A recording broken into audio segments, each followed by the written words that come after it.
within which are 76 mammal species, 451 bird species, in addition to the most powerful waterfall in the world.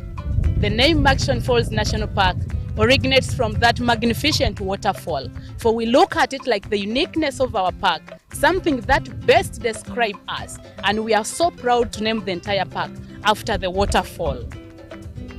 As a park, we engage in 2 different activities. Apparently, I'm taking you for an evening drive, but we do very early morning drives starting from 6:30. We do full day game drives in most cases for researchers. That one start at 7 up to around 7. We do evening game drives that start at 4 up to around 7. We do night game drives for those specifically sleeping in the park. We do all this to see that we cover some good percentage of what makes up Murchison Falls. As you come here and engage in different activities, of course, you cannot do a game drive or you do a boat, you do an evening and a morning, and you fail to get some good percentage by the time you go back home. Welcome and feel at home. As we continue, please, is there anyone that needs to use a restroom? Because we are going to move a distance that will take us about 1.5 to 2 hours before we get anywhere safe for us to come out. You'll have a right of taking photos. We can stop and give you that opportunity. You take photos, ask as much questions as possible. As we go, these are our safety precautions. Kindly make sure we keep inside the car. In case you must come out even when we have stopped, I should be alerted as your guide. Make sure your hands are always inside, because when you put outside, we have rough plants around. We don't want you to go back with injury. Then the other thing is, let us keep a plastic and polythene-free environment such that we have an attractive and we conserve together with you as our guests.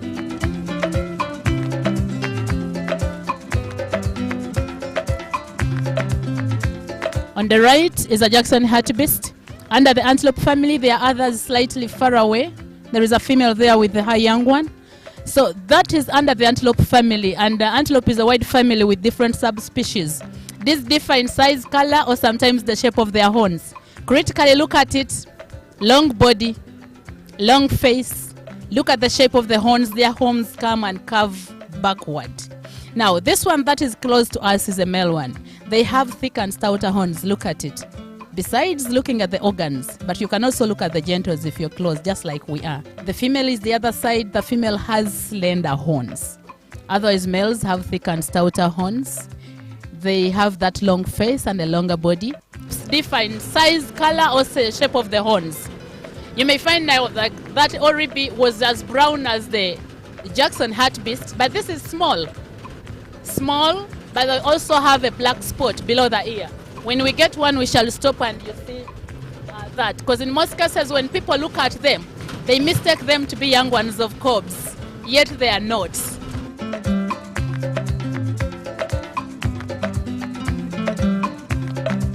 So Murchison Falls is endowed with different ecosystems. When you enter from the southern gate, that is the one that comes from Masindi, that is Kichumbanyobo, you come through Budongo Forest. So that is a forest ecosystem. From the forest ecosystem around the escarpment towards the river is savanna woodland. We are bisected into 2 by River Nile.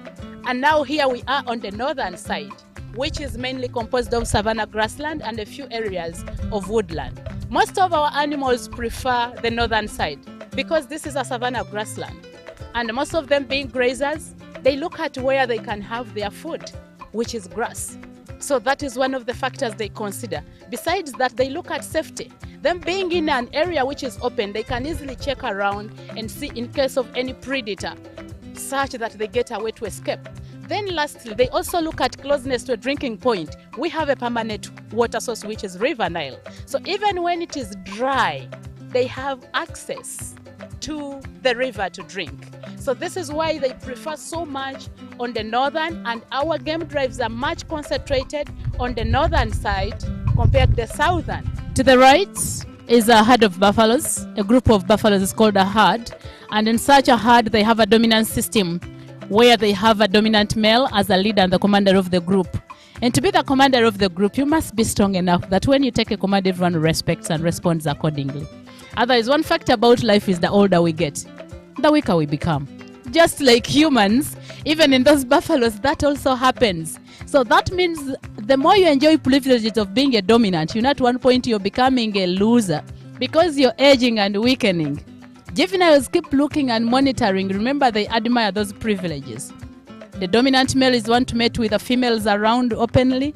The dominant male is one to command the group and lead it wherever it will be having food in a day. So these juveniles are admiring. So one time, if one juvenile feels is stronger, then they will be subjected into a fight. And in that fight, whoever wins takes up the lead, as long as he has support of mainly the females. And this happens how? This dominant male, because there are very many females, especially now in Action Falls, our herds range between 300 to 500 individuals. Kidepo has more members. That one goes to 1,000 to 2,000 or even more sometimes. So what happens is this male may not be able to mate with those females all. So she will choose who is favorite and then ignore some of them. So these juveniles behind there keep, of course, mating with some through hiding. So as they do that, they are gaining popularity with the females. So by the time this shows up, he has already gained some support. So that fight, if he wins, then he will take over. Now, the funny thing, if one takes over, then they will kick out the former dominant who has lost. Because he wants to assume now full powers of full control of the group. So when he's kicked out, he will go and, of course, he has sustained injuries.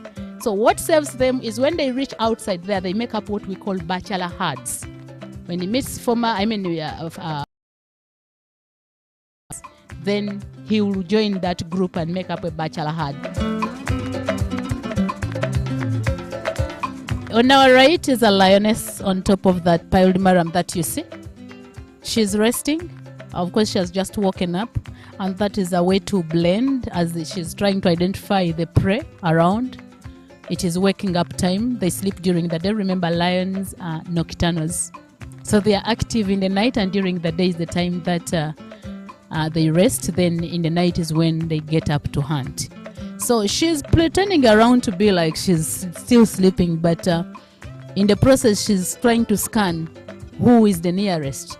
Among those that I may be seeing, who is limping, who is easy, who is very old. So they tend to identify their prey first before they try an attack. It's not a matter of going to attack because anything is coming. They will also first gauge, when we try this, won't we go wrong? So they will always hunt after they have planned. This pride has about, initially they were 9, but this is a young female. The pride had 9 with the mother and the male one who is their father. But now their mother has young ones, and these ones decided to make their own group. So they are moving 5 of them, 2 females and 3 males. They are about 2 years. If we get a chance of getting the males, you will see their men. You can easily tell these are still young, but they're looking so beautiful. The man is still very young and so nice and attractive. So when they rest on a hill like this, it is a way to blend from their prey. So the prey will come not knowing there is something on top. They will just imagine this is all heaped soils, yet there is a predator there. So this is a camouflaging point. They help in managing numbers of other animals. Look at the population of animals in Action Falls. If we did not have lions, then for the antelopes, they would go out of hand. The numbers would be more than what we can accommodate. So as they do survive on them, hunting them down, it's nature taking its course. They are managing the numbers and controlling. We are no longer deployed to come and see that we reduce on the numbers. Nature takes its course. And remember, as I was telling you earlier, when they're identifying the one to go for, they will look for who is limping, who is the easiest to catch, who is very old, who is the one remaining behind. Of course, in most cases, by the time you're coming last, you either has a problem or you're sick or what. So just like you would go to prune in your garden and look out for which plant is weak, they also do that when they are hunting. They don't just go for the strongest. They take advantage of whoever is easy to catch. I always tell people, let's compare what we see here and what we see in Lake Mburo. What has made those zebras to go up to communities is because Lake Mburo doesn't have lions. The predators that they have are mainly are mainly leopards. Which leopards cannot go for zebra? So this is why the numbers are growing so wild. You find they're even in the community. We are lucky that these zebras are not so destructive. Otherwise, it would be so much a challenge for Uganda Wildlife Authority. Possibly every day we would be in court for issues of animals attacking communities. In the morning, they were 5 on this rock, the heaped soils. So possibly others have already moved.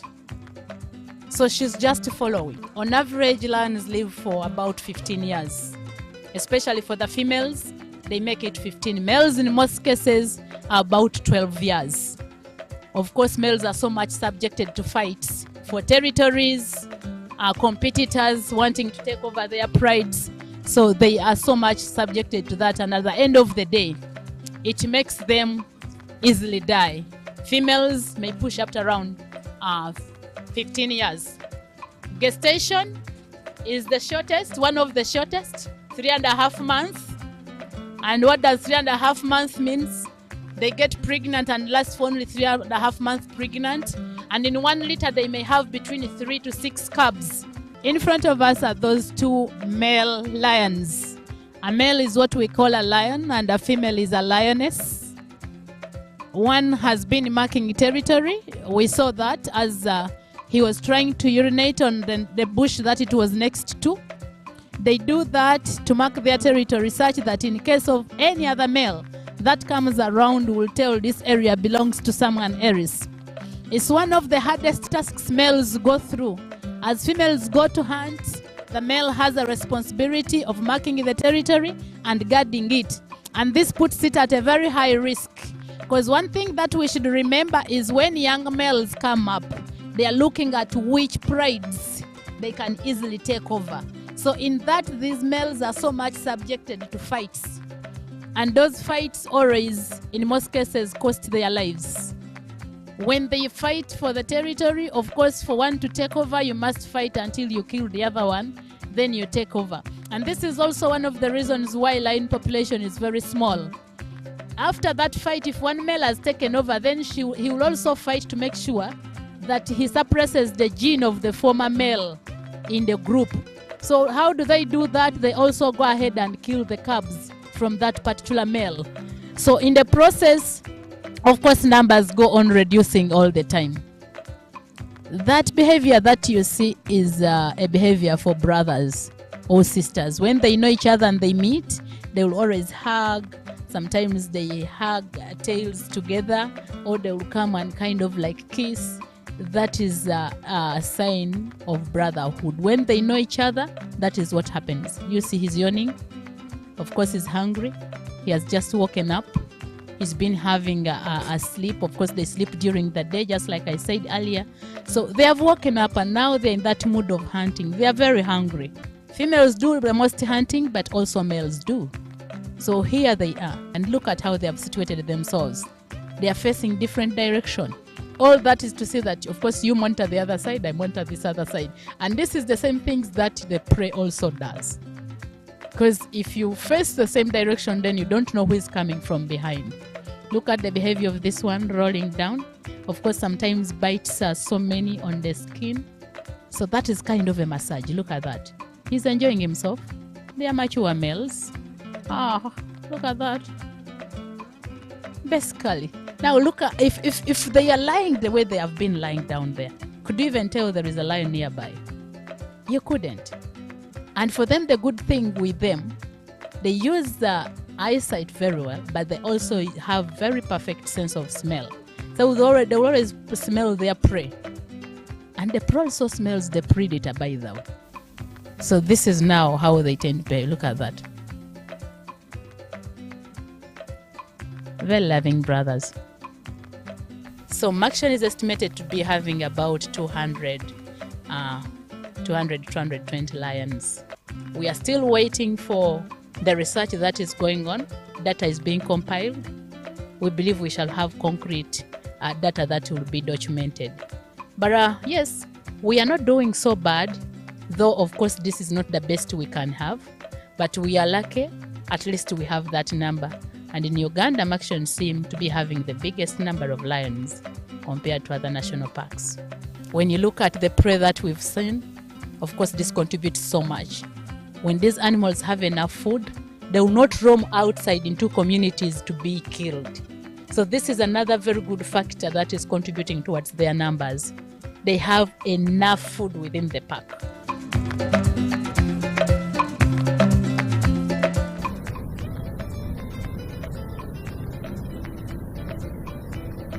You are most welcome on top of Mason Falls, and my name is Simon.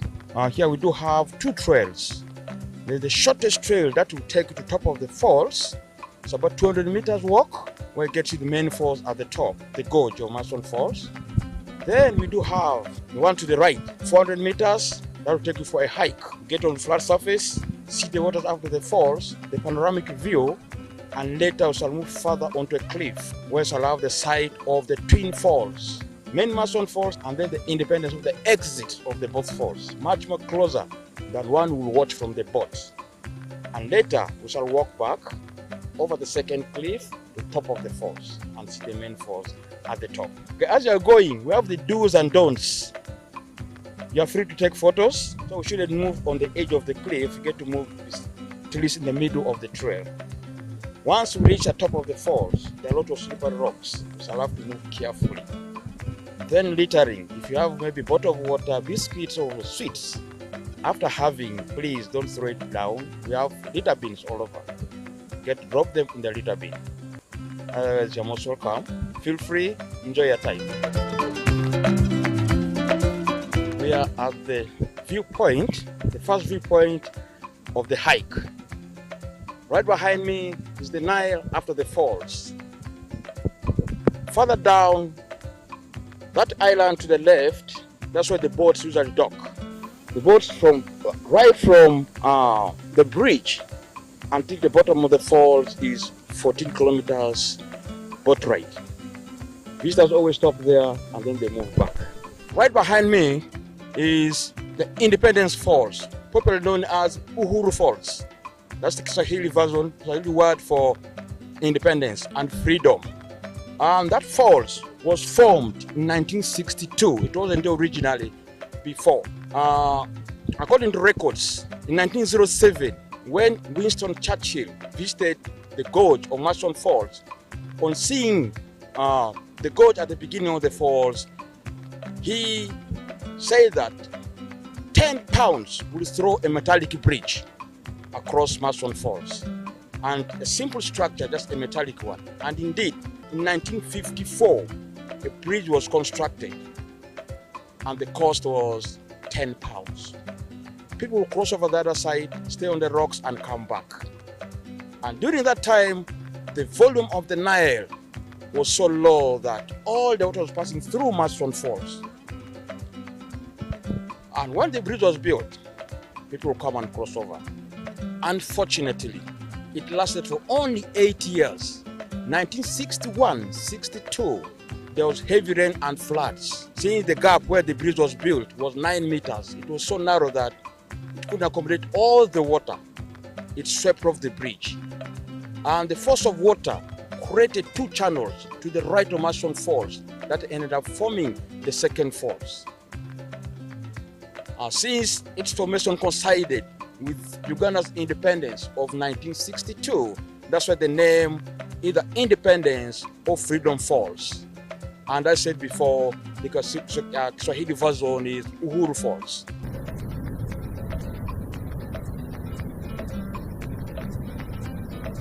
This writing is all about Sir Samuel and Florence Baker's trail to Mason Falls. According to records, Sir Samuel Baker was a British explorer, officer, an engineer, and a writer. Meanwhile, Lady Florence Baker was his second wife. He had saved her from the slave market in Central Europe. And instead of staying at home, she insisted in joining him on his exploits in Africa. It so happened that the year 1864, when he was sent by Matchon to Uganda. The entry point was from the north, that was from Sudan by then. He entered from Sudan. If you follow this trail on the map, he entered from Sudan, then he moved via Golo, Karuma Falls, Masindi, down to Lake Albert to meet the king. So with the help of the king, he was able to see the lake. And before he could name it Lake Albert, the local name for the lake was Mwitanzige, which literally means in English that the lake that killed locusts, he named it Lake Albert after Queen Victoria's husband, who had then died. With the help of the king and the subjects and the local people, they were able to tell him if they could row the canoe northward along the lake, they reached the last end of the lake where they will see a river entered from the east, which is the Victoria Nile. And it took them 12 days to row the canoe northwards until they reached the bottom of the falls. On seeing the falls then, he named it Murchison Falls in memory of Sir Roderick Murchison, who was the president of the Royal Geographical Society and the sponsor of the explorers. Before he could name it, the local name was Pajok. That's a Luo name from northern side of the Nile, which literally means the place of the evil spirits. During those times, the elders from the Luo side, the Acholi side, they are so much into the falls, into the waters. So on seeing the falls during that time, they believe that they are evil spirits because you get span of water passing through a narrow gorge with that thunderous noise, and it was so scary to them. And during that time, they believe that they are evil spirits, the falls. That's why they gave that name. Well, right now we are at the end of the cliff where you get to see the best view for the Twin Falls, the main Murchison Falls and the Independence Falls. Right here is the main Murchison Falls. And if you look at that gorge at the exit, that's the narrowest point of the entire Nile, which is 6 to 7 meters wide. And the average volume of water coming through the narrow gorge of Murchison Falls is 300 cubic meters a second, and that is taken during the peak dry spell when temperatures get higher as 35 to 40 degrees Celsius. Meanwhile, to the left is the Independence Falls, which, as I said before, was created due to flood in 1962 and is approximately 12 to 15 meters wide. And if you compare the two falls, you're able to judge it out which one could be having more water. Definitely is the main Murchison Falls. If you look at the Independence Falls, you may think it has more water. But if you look at the width of the both falls, Independence Falls is wider. Meanwhile, Murchison Falls has a very narrow gorge. That means it has much more water than the Independence Falls. Right now, we're at the Devil's Cauldron. This is a place where the visitors get to have a good view of the rainbow. Rainbow is usually formed due to two factors. The two factors that form the rainbow. We have the sun rays and the water vapor. And so it's the reflection of sun rays against the vapor. Thus the end result will be seeing the rainbow. In the afternoon, we always see it when you're at the Devil's Cauldron. But in the morning, you see it better, the opposite direction, the opposite side of the Devil's Cauldron. And right now, we're going to move to the beginning of the falls where the bridge was. Ladies and gentlemen, we are at the top of Murchison Falls where the footbridge was. At the beginning of the falls, where you see water splashing higher, is the concrete pillar where the bridge was built. And right from here, the beginning of the falls, the height is 45 meters. And the exit is the narrowest point of the entire Nile, which is 6 to 7 meters wide. And welcome back, ladies and gentlemen. I hope you enjoyed it. And especially for those who are here for the first time, please, you'll be our ambassadors out there. I request, wherever you go out, you're able to tell others about Marston Falls, about the way we walk and the sights we saw, especially hiking to see the top of Marston Falls. Inspiring Uganda.